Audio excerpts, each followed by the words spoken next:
Dengan kehadiran sesosok ksatria wanita misterius itu, dia yang berkata kepada pihak prajurit Kekaisaran Kronos kalau dia sudah memperingati mereka agar tidak melangkah lebih jauh dari tindakannya, dan malah merangkul kegelapan yang seharusnya tidak pernah disentuh untuk keinginan semu mereka menaklukkan benua mereka. Dengan atas nama dewa, ksatria wanita misterius tersebut berkata kalau dia akan menghukum kejahatan yang telah mereka lakukan. Dan kemudian, ksatria wanita misterius itu pun menggunakan skill blast-nya, dan dengan skillnya tersebut, para pasukan Dimitri yang terluka pun langsung disembuhkan dengan sangat cepat. Dan di sisi Chris, dia yang mendapatkan buff dari skill tersebut merasakan, kalau itu adalah skill dari Divine Power. Setelah memberikan debuff kepada para pasukan aliansi kerajaan Dimitri, dengan menunggangi kuda keemasan yang tercipta dari Divine Power, dia pun memulai penyerangannya terhadap prajurit Kekaisaran Kronos. Dengan diikuti oleh para prajurit yang ia bawa, dia pun memulai pembantaiannya kepada prajurit Kekaisaran Kronos. Yang hal itu membuat Duke Bamford mulai merasa panik, karena musuh yang seharusnya mereka lawan di kemudian hari sudah hadir untuk melawan mereka. Dan kalau mereka terus melakukan peperangan tersebut terhadap mereka, Duke Bamford berpendapat kalau mereka akan benar-benar dimusnahkan. Dan karena hal tersebut, dia pun memerintahkan para pasukannya untuk kembali ke kastil untuk bersiap melaksanakan strategi pengepungan. Namun, ketika ia akan kembali ke arah kastil, Duke Bamford terkena serangan anak panah yang langsung mengarah ke jantungnya itu. Dan diketahui, serangan tersebut dilakukan oleh Flora Lawrence, yang sudah kembali ke kastil untuk merebut kembali kastil yang ditinggalkan oleh Duke Bamford dan pasukannya. Dan dengan pos pertahanan mereka sudah diambil alih kembali oleh pihak prajurit Roman Dimitri, Duke Bamford pun hanya bisa meratapi nasibnya itu. Dan dengan luka yang fatal yang dilakukan oleh Flora Lawrence, setelah dia mengeluarkan darah dari mulutnya, akhirnya Duke Bamford pun tumbang dan terjatuh di medan peperangan itu. Dan dengan kematian Duke Bamford tersebut, Flora Lawrence dengan lantang berkata kepada para prajurit aliansi kerajaan Dimitri yang sedang bertarung, kalau pemimpin mereka telah ia kalahkan, dan menyuruh prajurit mereka untuk memukul mundur para prajurit Kekaisaran Kronos. Dan dengan hal tersebut, peperangan yang diduga oleh semua orang akan berakhir dengan kemenangan Kekaisaran Kronos, tak diduga bisa diakhiri dengan kekalahan mutlak yang dialami oleh Kekaisaran Kronos. Setelah kemenangan yang didapatkan oleh pasukan aliansi kerajaan Dimitri, Chris yang menghampiri ksatria wanita misterius itu yang membantu pasukannya pun lalu menundukkan kepalanya sebagai tanda berterima kasih atas bantuannya tersebut.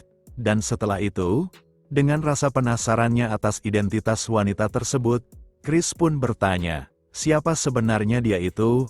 Dan ksatria wanita misterius pun berkata, kalau dia datang dari Endless Mountain Range, serta satu-satunya manusia di suatu tempat yang bernama Arkadi. Kemudian memperkenalkan dirinya, dan diketahui, dia bernama Isabel, ratu dari kerajaan Luna.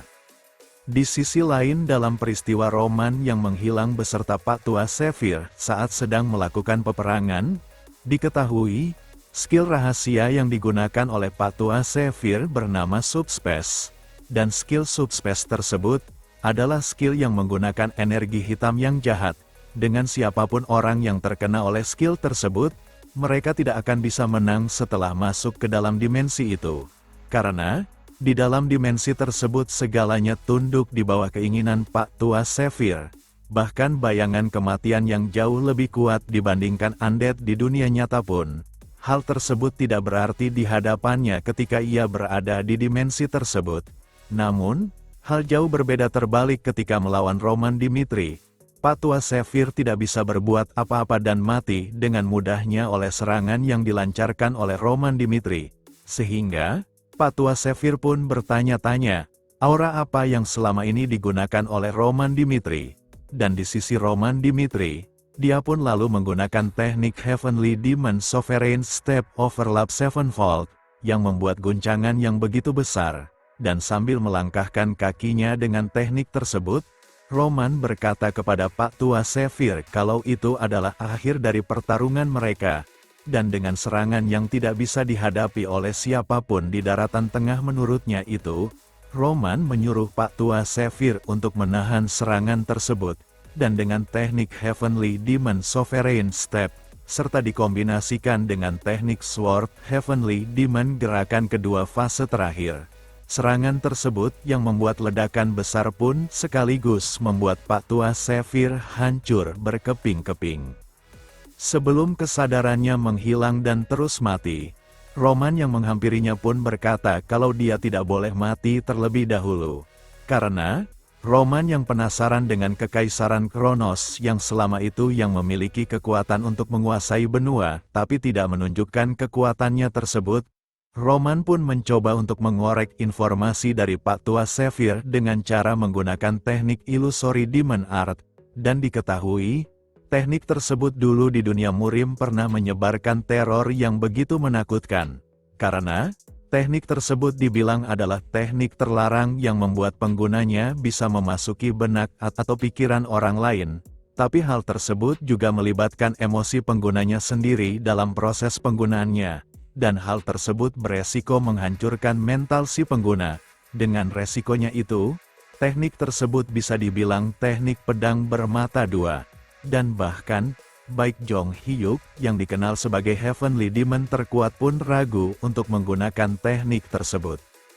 Roman yang tak punya pilihan selain menggunakan teknik terlarang tersebut untuk mengorek informasi dari Pak Tua Sefir. Dengan batasan itu, dia berpendapat kalau dia hanya bisa menggunakan teknik tersebut selama sekitar 3 detik saja. Dan setelah menggunakan teknik tersebut sambil memegang kepala dari Pak Tua Sefir, informasi dari ingatan Pak Tua Sefir pun masuk ke pikiran Roman Dimitri, dan di dalam ingatannya itu, terlihat para unit pasukan yang mendukung Kekaisaran Kronos seperti Seven, Mystic, dan yang terakhir adalah sesosok yang belum diketahui identitasnya, yang membuat Roman terkejut dengan sosok misterius itu. Dan dengan berakhirnya pertarungan mereka, Roman pun kembali ke benua Salamander. Namun dia muncul di pintu masuk menuju Endless Mountain Range, sehingga dia pun bertanya-tanya, apakah hal tersebut terjadi dikarenakan kematian Pak Tua Sefir yang memicu pembatalan Black Magic Subspace-nya itu. Dan jika memang itu benar, Roman masih bertanya-tanya, kenapa dia harus muncul di tempatnya sekarang? Namun dia yang tak mau ambil pusing dengan kejadian tersebut, Roman pun berencana untuk kembali ke wilayah Dimitri terlebih dahulu. Dan setelah ia datang ke kediamannya, Hans yang menyambutnya itu pun merasa terkejut. Kenapa tuannya berada di wilayah Dimitri? Sedangkan di beberapa waktu yang lalu Roman sedang melangsungkan peperangan di wilayah di perbatasan kerajaan Kairo, dan Roman pun berkata kepada Hans, kalau ada sesuatu yang terjadi di peperangan dan akan kembali lagi ke wilayah Kairo di keesokan harinya. Dengan melalui artefak Magic Communication, Roman pun memastikan keberadaan Isabel dan kemenangan bagi aliansi kerajaan Dimitri, dan dengan variabel kehadiran Isabel yang tak diduga Roman pun setuju untuk bertemu dengannya di kerajaan Kairo. Namun sebelum ia pergi bertemu Isabel, Roman mencoba untuk memastikan sesuatu yang mengganjal di pikirannya, dan kemudian, Roman pun menuju perpustakaan keluarga Dimitri, dan setelah mendapatkan buku yang ia cari tentang informasi sejarah Kekaisaran Kronos, saat membaca buku tersebut akhirnya diketahui, Maximilian, swordsman pengembara yang pernah membuat gempar Sepen juru benua Salamander, dia menangkap perhatian Kaisar Kronos, menjadi berkuasa, dan diberikan posisi Kaon. Dia menghabiskan hidupnya melayani Kekaisaran Kronos, dan mati dengan tenang, tenggelam dalam sejarah, namun sejarah tersebut benar-benar salah. Karena dengan identitasnya yang dipanggil Seven, dia muncul dan menyerang wilayah Dimitri di beberapa waktu yang lalu.